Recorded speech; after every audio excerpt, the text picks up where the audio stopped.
सुप्रभात बच्चों। अभी तक आपने पढ़ा चर्चा की पूर्व तैयारी, चर्चा की प्रक्रिया के अंतर्गत चर्चा की पूर्व तैयारी, चर्चा और उसका संचालन, चर्चा का मूल्यांकन और प्राथमिक स्तर चर्चा के क्या क्या विषय होने चाहिए। आज हम पढ़ेंगे चर्चा की सामग्री क्या क्या होनी चाहिए प्राथमिक स्तर पर। ठीक है, चलिए पढ़ते हैं। ये आपका भाग 6 है। अभी तक हम भाग 5 तक पढ़ चुके हैं। ठीक है, चलिए शुरू करते हैं कि चर्चा की सामग्री। चर्चा की सामग्री में परिवेशीय विषय, सामाजिक घटनाएं, स्व अनुभव, ठीक, 3 चीजें आएंगी। अब परिवेशीय विषय, सामाजिक घटनाएं और स्व अनुभव। परिवेशीय विषयों के अंतर्गत जितने भी राजनीतिक, सांस्कृतिक, सामाजिक, आर्थिक जितने भी विषय होते हैं वो सारे आ जाते हैं। देखिए कौन कौन से होते हैं। परिवेशीय विषयों में सामाजिक, सांस्कृतिक, राजनीतिक, धार्मिक, आर्थिक, वैज्ञानिक, प्राकृतिक सभी विषय आ जाते हैं। देखिए जैसे कि हमें प्राथमिक स्तर पर बच्चों को पढ़ाना है तो हम चर्चा करवानी है तो पहले हम बच्चों को एक कहानी सुना देंगे या एक कविता सुना देंगे। तो हम कविता सुना देते हैं, उदाहरण के रूप में हम थोड़ी सी कविता की थोड़ी सी लाइनें ही सुनाएंगे। जैसे कि कद्दू जी की चली बारात, हुई बतासों की बरसात, बैगन की गाड़ी के ऊपर बैठे कद्दू राजा, सलजम और प्याज ने मिलकर खूब बजाया बाजा। ठीक है, हम इस तरह से बच्चों को कविता का पाठ करवाएंगे, कविता पढ़वाएंगे और फिर उस पर चर्चा करेंगे। अब हम उस पर इस तरह से किस तरह से चर्चा कर सकते हैं, अर्थात उस ये क्या है, मतलब जब हम पाठ पढ़ा देंगे, कविता पढ़ा देंगे, उसके बाद चर्चा शुरू करेंगे। तो चर्चा का संचालन, गतिविधि या चर्चा का संचालन हम किस प्रकार से करेंगे कि हम क्या करेंगे, जैसे हम कविता सुनाएंगे तो पहले हम क्या करेंगे, एक गोल घेरा बना लेंगे। गोल घेरा बना करके फिर हम उसमें बीच में आपको खड़ा होना है, अर्थात छात्राध्यापक, क्योंकि हम आपको पढ़ा नहीं रहे हैं, हम आपको सिर्फ ये बता रहे हैं कि आपको कैसे पढ़ाना है। तो आप क्या करेंगे कि सभी बच्चों को गोल घेरे में खड़ा कर लेंगे और फिर क्या करेंगे, फिर आप उसमें बीच में खड़े हो जाएंगे। बीच में जब खड़े हो जाएंगे फिर उसके बाद आप ये जो कविता थी कद्दू जी की बारात, इसको बोलेंगे। ठीक है, तो क्या होगा, संचालन के अंतर्गत क्या आएगा, ये सभी बच्चों को गोल घेरे में खड़ा करके शिक्षक बीच में खड़े होकर कद्दू जी की बारात यह गतिविधि हाव भाव से कराएं। अर्थात आपको क्या करना है, आपको जब बच्चों को पढ़ाना है तो आप क्या करेंगे कि बच्चों को गोल घेरे में खड़ा कर लेंगे और आप स्वयं बीच में खड़े हो जाएंगे और उसके ऊपर हाव भाव से अर्थात आपको अपने हाथ पैर भी चलाने हैं, अपने आप को भाव भंगिमा है जो उसके साथ ही आपको ये कविता सुनानी है। और उसके बाद फिर आप उस कविता के ऊपर बच्चों के साथ चर्चा कर सकते हैं। क्या, जैसे चर्चा के अंतर्गत आप पूछ सकते हैं कि कद्दू जी की बारात में किसने क्या किया था, है ना। तो इस तरह के प्रश्न आप बच्चों से, छात्रों से करें और उनका उत्तर देने के लिए प्रेरित करते हैं। अर्थात अगर कोई छात्र ऐसा है जो नहीं बोलता है ना, जो नहीं रुचि ले रहा है, आपको उसकी तरफ ज़्यादा ध्यान देना है ना। जो बच्चे रुचि ले रहे हैं वो तो ले ही रहे हैं, जो बच्चे रुचि नहीं ले रहे हैं आपको उन बच्चों के प्रति भी उनको ध्यान उनका आकर्षित करना है ना, चर्चा के प्रति। और जैसे कि हम ये भी पूछ सकते हैं कि ये बताओ, अच्छा क्या तुमने कभी कोई बारात देखी है। तो जो बच्चे नहीं बोल रहे होंगे वो भी बोल सकते हैं कि हाँ। तो इस तरह से आप बच्चों को क्या कर सकते हैं, उनका उत्तर देने के लिए उन्हें प्रेरित कर सकते हैं, उन उत्साहवर्धन कर सकते हैं बच्चों का। ठीक, इसके बाद चर्चा सामाजिक घटना पर भी हो सकती है। अब सामाजिक घटना मतलब जो समाज में जो घटनाएं घट रही होती हैं, है ना।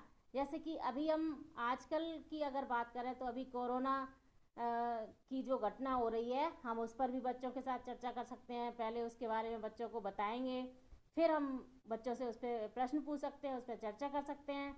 जैसे कि सामाजिक घटना पर यदि चर्चा की जाए तो वर्तमान में जो घटित हो रहा है उस पर चर्चा करना प्रभावशाली होता है।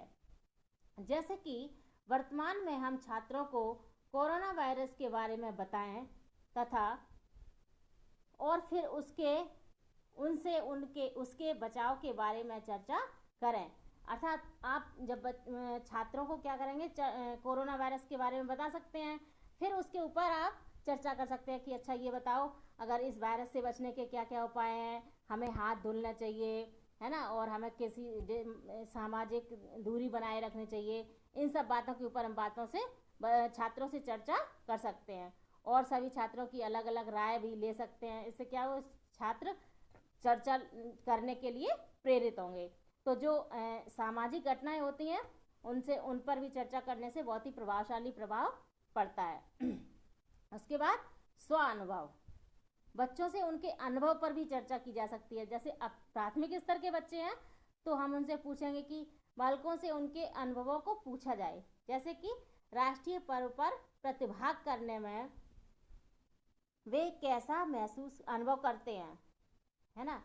कि अगर हम बच्चों से पूछेंगे अच्छा आप ये बताइए कि जब हम 26 जनवरी पर जब आप स्कूल आते हो, झंडा लेके आते तो आपको कैसा लगता है, तो बच्चे आपको बताएंगे कि हमें बहुत अच्छा लगता है या हम उसके लिए बहुत दिन तक इंतज़ार करते हैं आने के लिए। इन सब पर भी चर्चा की जाती है। या फिर किसी त्यौहार के ऊपर चर्चा कर ली जाए, इस पर चर्चा की जाए, अथवा त्योहारों को किस प्रकार मनाते हो इस पर भी चर्चा कर सकते हैं।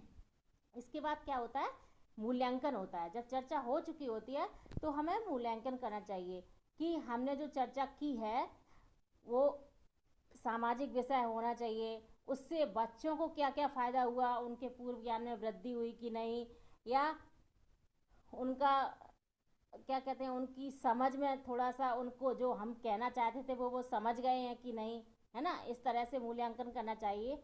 देखिए, चर्चा करते समय संबंधित विषय पर प्रश्न भी पूछते रहें। इस तरह जैसे कि संबंधित विषय मान लो हमने कोरोना वायरस पे ही पूछा, तो फिर उस पर प्रश्न आप किस तरह, बच्चे तो आपस में चर्चा करते ही रहेंगे, लेकिन आप भी बीच बीच में प्रश्न पूछ सकते हैं कि अच्छा ये बताओ सैनिटाइजर करते हो तो वो कैसे, कहाँ से लाते हो, कौन लाता है, उसमें क्या क्या मिला होता है। इस तरह के प्रश्न भी कर सकते हैं।